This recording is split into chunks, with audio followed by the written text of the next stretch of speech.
गेल्या 12 दिवसांपासून महाराष्ट्र तेलंगणा सीमेवर अंतर्वाहिनी सरस्वती नदीवर सुरू असलेल्या पुष्कर पर्वाचा रात्री उशिरा सरस्वती नदीच्या आरतीने समारोप झाला। 12 वर्षातून एकदा येणाऱ्या पुष्कर पर्वाला गेल्या 15 मे पासून सुरुवात झाली होती। महाराष्ट्रातला गोदावरीचा प्रवास संपणाऱ्या 2 राज्याच्या सीमेवरील कालेश्वरम या तीर्थक्षेत्राजवळ गोदावरी प्राणहिता अंतर्वाहिनी सरस्वती असा त्रिवेणी संगम असून याच ठिकाणी कालेश्वरम हे मोठे तीर्थक्षेत्र आहे। या पुष्कर पर्वतात गेले 12 दिवसात तब्बल 30 लाख भाविकांनी त्रिवेणी संगमात पवित्र स्नानाचा लाभ घेतला।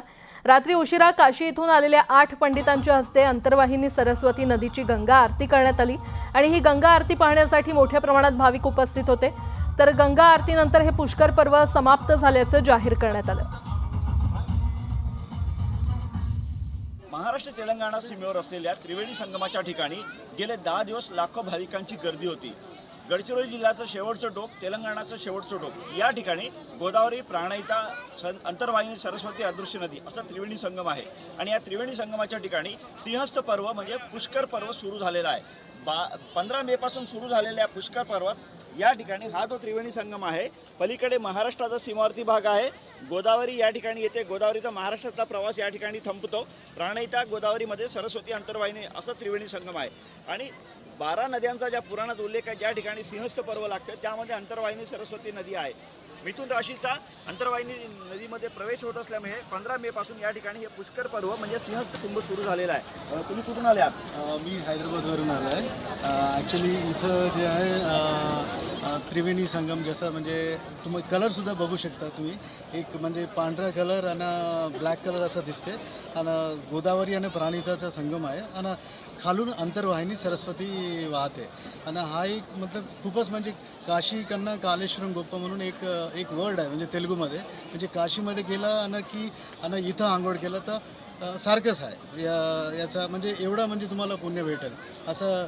आणि कालेश्वरचं मंदिर आहे, या मंदिरात नाही का एकाच पटमवर 2 शिवलिंग आहे। सरस्वती मातेची मूर्ती भव्य बसवलेली आहे। हे सरस्वती कुंभ आहे। तुम्ही? आम्ही सिरपूर कागजवरून आलो, कुंभ स्नानासाठी आलो। 12 वर्षांनी एक वेळा येते, हा महत्त्वाचा असतो। इथं शिवलिंग कालेश्वर मुक्तेश्वर एक महत्त्वाचे शिवलिंग आहे। भाविकांनी या ठिकाणी मोठ्या प्रमाणात गर्दी केली होती आणि गेले 10 दिवस हा जो भाविकांचा मेळावा या ठिकाणी भरला होता त्याची सांगता आज होत आहे। महेश तिवारी, न्यूज 18 लोकमत, कालेश्वरम, महाराष्ट्र तेलंगणा सीमा, गडचिरोली। साताऱ्याच्या माण तालुक्यातील आंधळी धरण ओव्हरफ्लो झाले आणि यामुळे परिसरातील सिंचनाचा आणि पिण्याच्या पाण्याचा प्रश्न मार्गी लागण्यास मदत होणार आहे। पुण्यात दमदार पावसामुळे परिसरातील ओढे नाले प्रवाहित झालेत आणि त्यामुळे पहिल्याच पावसात सर्व बंधारे तुडुंब भरून वाहू लागलेत। कोकणात सध्या मुसळधार पावसाने हजेरी लावल्याने मे महिन्यातच धबधबे प्रवाहित झालेत। आंबोली धबधब्याजवळ देखील पर्यटकांची गर्दी पाहायला मिळते। आंबोली धबधबा आणि कावळेसाद पॉइंट चांगलाच गजबजलाय, त्यामुळे रस्त्याच्या कडेला वाहतूक कोंडी झाली आहे। बुलढाण्याच्या खामगाव तालुक्यात झालेल्या मुसळधार पावसाने सुर्या नदीला पूर आला। पुरामुळे खामगावशी चितोडा गावाचा संपर्क तुटला तर शेतातील मशागतीची कामं देखील खोळंबली आहेत। सोलापूरच्या बार्शी तालुक्यातील भोगावती नदीची पाणी पातळी वाढली आहे। गेल्या 10 ते 12 दिवसांच्या मुसळधार पावसामुळे भोगावती नदीच्या पात्रामध्ये मोठी वाढ झाली आहे। सातारा जिल्ह्यातील ओझरडे धबधबा यंदा मे महिन्यातच प्रवाहित झाला। साधारण 400 फुटांवरून कोसळणाऱ्या धबधब्याचं विहंगम दृश्य कॅमेऱ्यामध्ये कैद झाले। फलटणमध्ये एकाच दिवसात झालेल्या पावसाने धुमाळवाडी तलाव ओव्हरफ्लो झाला। उभ्या आयुष्यात एवढा पाऊस पाहिला नव्हता अशी पावसाची भीषणता गावकऱ्यांनी बोलून दाखवली। बीडमध्ये मुसळधार पाऊस कोसळलाय। पावसामुळे शहरातून वाहणाऱ्या बिंदुसरा नदीला पूर आला। शहरातील दगडी पुलाच्या नळीमध्ये झाडं आणि कचरा अडकल्यानं पुलावरून पाणी वाहतंय। लातूर, बीड आणि धाराशिव या 3 जिल्ह्यांना पावसानं चांगलंच झोडपून काढलं। मांजरा नदी प्रवाहित झाल्यानं नागरिकांमध्ये आनंदाचं वातावरण आहे। तर 10 दिवसांआधी नदीचं पाणी कमी झाल्यानं नदीपात्र कोरडं दिसत होतं, मात्र नदी प्रवाहित झाल्यानं पाणी टंचाईची चिंता मिटली आहे। विमानात पेट्रोल भरणारा टँकर अमरावती विमानतळावरील मातीमध्ये फसल्यानं ते मुंबई विमान फेरी ऐनवेळी रद्द करण्यात आली। यामुळे विमानतळावरील प्रवाशांनी संताप व्यक्त केला। मुसळधार पावसाने मुळशीतील चालेपूल पाण्याखाली गेलाय। यामुळे कोळवण खोऱ्यातील 17 ते 18 गावांची दळणवळण यंत्रणा ठप्प झाली आहे। सध्या सुरू असलेल्या पावसाचा माथेरानच्या पर्यटनाला देखील मोठा फटका बसलाय। मे अखेरीस पर्यटनाला बहर येणाऱ्या माथेरानमध्ये शुकशुकाट पाहायला मिळतोय। अशातच पावसाचा जोर वाढल्यानं मिनी ट्रेन सेवा बंद करण्यात आली आहे। बुलढाणा जिल्ह्यामध्ये गेल्या 2 दिवसांपासून पावसानं धुमाकूळ घातलाय। काढणीला आलेलं पीक नष्ट झाल्यानं शेतकरी हताश झालाय, तर सरकारनं नुकसानग्रस्त शेतकऱ्यांना तातडीनं मदत द्यावी अशी मागणी नागरिकांनी केली। लोणावळा शहरात 48 तासात 301 मिलीमीटर पावसाची नोंद करण्यात आली। लोणावळ्यामध्ये पावसानं थैमान घातल्यानंतर जनजीवन विस्कळीत झालं। सिंधुदुर्ग जिल्ह्यामध्ये वादळी वाऱ्यासह मुसळधार पावसाला सुरुवात झाली। यावेळी कणकवलीतील घरावर फणसाच्या झाडाची मोठी फांदी पडल्यानं मोठ्या प्रमाणात नुकसान झाले। धाराशिवच्या 8ही तालुक्यात जोरदार पाऊस बरसला। पावसानं शेतीच्या मशागतीची कामं खोळंबली, तर दुसरीकडे फळ पिकांचं देखील मोठ्या प्रमाणात नुकसान झालं। बुलढाणा जिल्ह्यातील कौढा गावापासून ते कौढा फाटापर्यंतच्या 2 किलोमीटर रस्त्याचं पितळ उघडं पडलंय। वर्षभरातच रस्त्यावर मोठमोठे खड्डे पडलेत।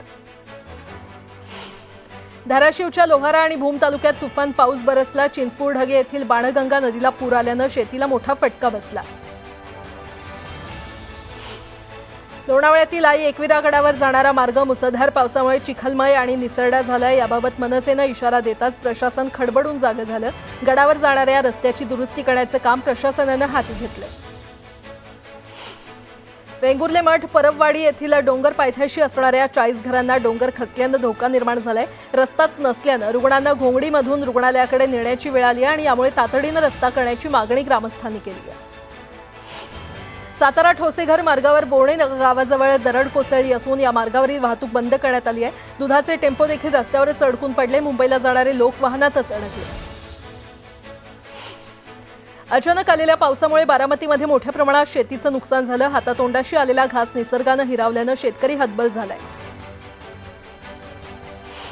जालना जिल्ह्याच्या सिरस गावात पावसामुळे विहीर खचली। यामुळे सतीश दासू खारतुडे या शेतकऱ्याचं लाखो रुपयांचं नुकसान झालं। गोंदिया जिल्ह्यामध्ये पावसानं हजेरी लावल्यानं शेतकऱ्यांमध्ये उत्साहाचं वातावरण पाहायला मिळतंय। रोहिणी नक्षत्राची सुरुवात झाल्यानं मशागतीच्या कामांना वेग आलाय। शहापूर तालुक्यात घराच्या मागच्या अंगणात भांडी घासत असताना अंगावर वीज कोसळून एका 65 वर्षीय महिलेचा मृत्यू झालाय। या घटनेमुळे हळहळ व्यक्त केली जाते। लासलगाव भागात ढगफुटी सदृश पावसाचा हाहाकार पाहायला मिळाला। पावसासोबतच झालेल्या वादळी वाऱ्यामुळे झाडं उन्मळून पडलेली आहेत, तर बाजारपेठेतील दुकानांमध्ये देखील पाणी शिरलंय। त्यामुळे दुकानदारांचं मोठ्या प्रमाणात नुकसान झालंय। सोलापूरच्या बार्शी तालुक्यातील वैराग परिसरात दमदार पाऊस झाला। 1.5 तासाच्या पावसामुळे अनेकांच्या घरात पाणी शिरलं।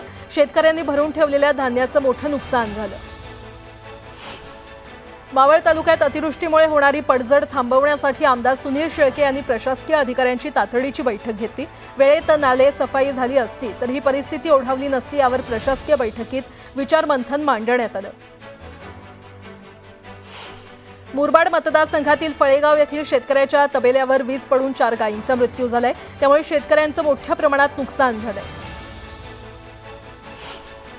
रायगडमध्ये पहिल्याच पावसात लोणेर सर्व्हिस रोडची अक्षरशः चाळण झाली। अरुंद रस्ता, त्यात मोठमोठे खड्डे पडल्यानं वाहन चालक त्रस्त झाले, तर ठेकेदारानं खड्डे बुजवण्यासाठी टाकलेल्या खडी आणि ग्रीटमुळे त्रास सहन करावा लागतोय। मावळ तालुक्याला पावसानं चांगलेच झोडपून काढलंय। त्यामुळे तालुक्यातील जनजीवन विस्कळीत झालं असून पावसानं शेतकऱ्यांचं कंबरड मोडलंय। पिकांचं नुकसान झाल्यानं शेतकरी हवालदिल झालाय, तर अद्यापही कोणताही कृषी अधिकारी पाहणी करण्यासाठी आला नसल्यानं आमदार सुनील शेळके यांनी नुकसानाची पाहणी करत नुकसान भरपाई देण्याचं आश्वासन दिलंय। रायगडच्या रोहा तालुक्याला मुसळधार पावसाचा फटका बसलाय। रोहा तालुक्यात कोलाड इथल्या आदिवासी वाडीवरील एकाचं घर कोसळलं। यात 1 जण जखमी झालाय। सुदैवानं कोणतीही जीवितहानी झाली नाही। अक्कलकोट तालुक्याला दिवसभर पावसानं चांगलंच झोडपून काढलं। अक्कलकोट तालुक्यातील मुसळधार पावसामुळे अनेक नदी नाले आणि ओढे वाहू लागलेत, तर भीमा नदीतील पाणी सोडल्यामुळे हिळणी बंधारा देखील दुथडी भरून वाहू लागलाय। जळगाव जिल्ह्यातील रावेर तालुक्यातल्या सावदा इथे नगरपालिकेकडून नाले सफाई आणि कचरा संकलन होत नसल्यानं अनेक भागांमध्ये घाणीचं साम्राज्य पसरलंय। दुर्गंधी आणि अस्वच्छतेमुळे नागरिक त्रस्त झाले। मेळघाटातील सेमाडोह वनपरिक्षेत्राअंतर्गत येणाऱ्या कोलकासमध्ये जयश्री, लक्ष्मी, सुंदरमाला आणि चंपकली अशा हत्तींची उन्हाळ्यामध्ये खास सोय केली जाते। एका हत्तीणीला 10 किलोच्या पोळ्या लागतात, तर खास फळांचा आहार देखील त्यांना दिला जातो। नाशिकमधील जिंदाल पॉलिफिल्म कंपनीतील आग प्रकरणी औद्योगिक सुरक्षा विभागाकडून कंपनीला क्लोजर नोटीस बजावण्यात आलेली आहे. तातडीनं कंपनी बंद करण्याचे आदेश देण्यात आले.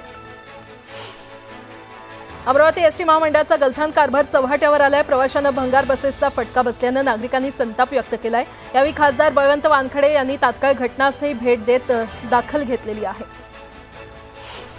बोदवड तालुक्यातील जामठी येथील पशुवैद्यकीय दवाखाना बंद अवस्थेत असल्यानं पशुपालक शेतकऱ्यांची गैरसोय होते. पशुवैद्यकीय दवाखाना बंद असल्यानं जनावरांचं आरोग्य देखील धोक्यात आलं आणि यामुळे तात्काळ पशुवैद्यकीय अधिकाऱ्यांची नियुक्ती करण्याची मागणी पशुपालक शेतकऱ्यांनी केली आहे. अहिल्यानगर कर्जत शहरातील हनुमान मंदिर परिसरातील अतिक्रमणावर अखेर प्रशासनानं कारवाई करत हातोडा मारलाय. नितेश राणे, गोपीचंद पडळकर आणि संग्राम जगताप यांच्या पाठिंब्यानं अखंड हिंदू समाजाच्या वतीनं या अतिक्रमण विरोधात आंदोलन उभारण्यात आलं होतं. या आंदोलनाची दखल घेत अतिक्रमण हटवण्यात आलंय. बोदवड नगरपंचायतीच्या अतिरिक्त कर धोरणाच्या निषेधार्थ भाजप आक्रमक झाल्याचं पाहायला मिळालं. भाजपच्या वतीनं नगरपंचायत प्रशासनाला निवेदन देऊन अतिरिक्त कर रद्द करण्याची मागणी करण्यात आली. सांगली जिल्ह्यातील शिराळा तालुक्यात बिबट्याचा मुक्त संचार पाहायला मिळाल्यानं शेतकऱ्यांमध्ये भीतीचं वातावरण पसरलंय. त्यामुळे वन विभागानं बिबट्याचा बंदोबस्त करावा अशी मागणी शेतकऱ्यांनी केली आहे. खासदार विशाल पाटील यांनी सिव्हिल रुग्णालयामध्ये जात झाडाझडती घेतली. शासकीय रुग्णालयातून वैद्यकीय औषध चिठ्ठी बाहेर जाऊ नये असे आदेश त्यांनी दिलेत. तर यावेळी अस्वच्छता आणि इतर गैरसोयींबद्दल विशाल पाटलांनी नाराजी व्यक्त केली. मुळशी तालुक्यातील पुणे कोलाड महामार्गावरील पिरंगुट घाट रस्त्यावर नाले नसल्यानं साईड पट्टी वाहून गेल्या. त्यामुळे अपघाताचा धोका निर्माण झालाय. पावसाच्या पाण्यानं वाहून आलेला राडारोडा रस्त्यातच पसरलाय आणि त्यामुळे रस्ता खचलाय. यवतमाळ जिल्ह्यामध्ये मोठ्या प्रमाणात प्रतिबंधित कापूस बियाण्यांची विक्री आणि उलाढाल केली जात असल्याची माहिती मिळताच कारवाई करण्यात आली आहे. राळेगावात पथकानं धाड टाकत प्रतिबंधित बियाणे जप्त करत विक्री करणाऱ्यांविरोधात फौजदारी तक्रार दिली आहे. मालेगावच्या कुसुंबा रोडवर धावत्या कारनं अचानक पेट घेतला. चालकानं तातडीनं कार रस्त्याच्या कडेला थांबवून सर्वजण वेळीच बाहेर पडल्यामुळे मोठा अनर्थ टळला. बीड अहिल्यानगर महामार्गावरील शिवमुद्रा हॉटेल चालकाला 5 ते 7 जणांच्या टोळक्याकडून बेदम मारहाण करण्यात आली. मारहाणीची ही घटना सीसीटीव्हीमध्ये कैद झाली आहे. सांगलीच्या मिरजमध्ये वाहन चोरीचा अजब प्रकार समोर आलाय. वाहनाचे पार्ट काढून वाहन रस्त्यावर लावून चोरटा पसार झाला. चोरीची घटना सीसीटीव्हीमध्ये कैद झाली आहे. जळगावच्या अमळनेर तालुक्यातील बोदर्डे परिसरातील एका झोपडीला आग लागली. आगीमध्ये संसार उपयोगी वस्तूंसह पैसे, टीव्ही तसेच महत्त्वाची कागदपत्र देखील जळून खाक झाली आहे. जळगाव जिल्ह्यामध्ये खरीप हंगामाच्या अनुषंगानं कृषी विभागानं अनियमिततेसह नियमांचं उल्लंघन करणाऱ्या 7 कृषी केंद्र चालकांचे परवाने निलंबित केलेत. दरम्यान गैरप्रकारांना आळा घालण्यासाठी भरारी पथकांची देखील नियुक्ती करण्यात आली आहे. जळगावातील सबगव्हाण टोलवर 2 गटात तुफान हाणामारी झाली. यात 8 जण गंभीर जखमी झालेत. हाणामारीची घटना सीसीटीव्हीमध्ये कैद झाली असून पारोळा पोलिसात गुन्हा दाखल करण्यात आलाय. जळगावातील एरंडोल शहरात तरुणाला वाळू माफियांकडून अमानुष मारहाण करण्यात आली. अवैध व्यवसाय करणाऱ्यांकडून तरुणाला मारहाण केल्याचा आरोप नातेवाईकांनी केला. दोषींवर कठोर कारवाई न झाल्यास आंदोलनाचा इशारा देण्यात आला. नाशिकमध्ये बहिणीला प्रपोज केल्यानं भावानं त्याच्या 3 साथीदारांसह युवकाला बेदम मारहाण केली. मारहाणीमध्ये युवकाचा मृत्यू झालाय. या प्रकरणी पोलीस ठाण्यात गुन्हा दाखल करण्यात आलाय. नाशिकमध्ये किराणा खरेदी करून घरी परतणाऱ्या 16 वर्षीय मुलीचा अपघाती मृत्यू झालाय. 4 चाकी वाहनानं धडक दिल्यानं अपघातात दुचाकीवरील वडील जखमी झाले असून मुलीचा मृत्यू झाला.